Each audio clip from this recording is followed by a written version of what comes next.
Lisons la Bible de Marc 11, verset 22.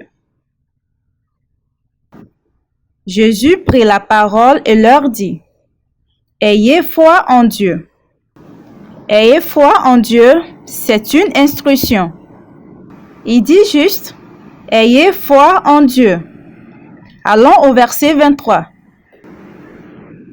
Le verset 23 qui dit ceci: Je vous le dis en vérité, si quelqu'un dit à cette montagne, ôte-toi de là et jette-toi dans la mer, et s'il ne doute point en son cœur et croit en ce qu'il dit, il le verra s'accomplir. Écoutez très bien cette partie. La partie où il dit, et s'il ne doute point en son cœur, mais croit en ce qu'il a dit, il le verra s'accomplir. Chapitre 24. C'est pourquoi je vous dis, tout ce que vous demanderez en priant, croyez que vous l'avez reçu, et vous le verrez s'accomplir. Donc cela commence par un désir. Il est dit, crois et tu le reçois. Tout ce que vous avez, c'est parce que vous l'avez reçu. Plusieurs personnes n'en possèdent pas parce qu'ils ne savent pas comment le recevoir. Reçois cela dans le règne de l'Esprit. Ta possession est une manifestation. Vous ne pouvez pas le recevoir physiquement. Vous le recevez seulement si vous êtes d'accord avec Dieu. Et là, la manifestation viendra. La manifestation des choses dont vous désirez. Lorsque vous priez, croyez que vous recevez. Sommes-nous ensemble? Il faut croire. Père, je te fais confiance pour avoir une année extraordinaire. C'est un désir maintenant que je prie. Dans ma prière, dans ma confession, je crois que je l'ai reçu. Nous allons prier quelques prières et faire confiance à Dieu pour la grâce. Permettez-moi de vous dire ceci. La fin de la foi est une action d'obéissance. Que ta foi ne s'arrête pas juste à la confession des mots. Écoutez-moi, Dieu s'est engagé envers vous au point de l'action, pas seulement au point de la croyance. Le point d'action. Allons au livre de Deutéronome, chapitre 28, versets 1 et 2.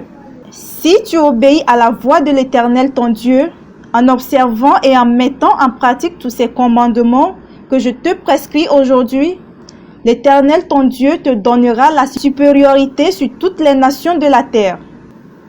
Voici toutes les bénédictions qui se répandront sur toi et qui seront ton partage lorsque tu obéiras à la voix de l'Éternel, ton Dieu. Lisons maintenant le livre de Josué, chapitre 1, verset 8. Que ce livre de la loi ne s'éloigne point de ta bouche. Médite-le jour et nuit, pour agir fidèlement selon tout ce qui est écrit.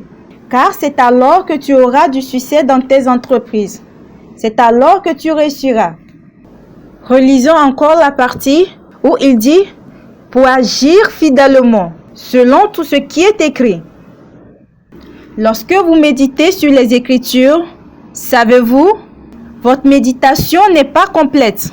Elle n'est pas complète jusqu'à ce que vous trouviez votre condition participative. Il y a toujours une condition. Votre condition participative qui active la grâce de Dieu. Tu veux être béni? C'est vrai que la parole a mis en disposition pour les croyants d'être bénis, mais seulement par la connaissance et la confession. Si vous attendez, cela vous conduira juste aux futilités. La finalité de votre méditation est de connaître votre rôle participatif. Tel qu'il est dit en Proverbe 11, verset 24, « Tel qui donne libéralement devient plus riche, et tel qui épargne à l'excès ne fait que s'appauvrir. » Aussi le Proverbe 13, verset 4 dit ceci, « L'âme du paresseux a des désirs qu'il ne peut satisfaire, mais l'âme des hommes diligents sera rassasiée. » Sommes-nous ensemble? De même, le Proverbe 8, chapitre 15 dit ceci, « Par moi les rois règnent, et les princes ordonnent ce qui est juste. » Allons au 18 qui dit, « Avec moi sont la richesse et la gloire, les biens durables et la justice. Juste en sachant que Dieu voudrait me faire prospérer, cela te donne des frustrations. Tu dois connaître les conditions participatives situées pour activer cette dimension de grâce. Tu dois chercher la promesse de Dieu, le jardin de la parole, et trouve la vérité qui se connecte à la dimension de Dieu. Tu verras la manifestation. Voudrais-tu la manifestation? Médite jusqu'à ce que tu trouves ton rôle participatif.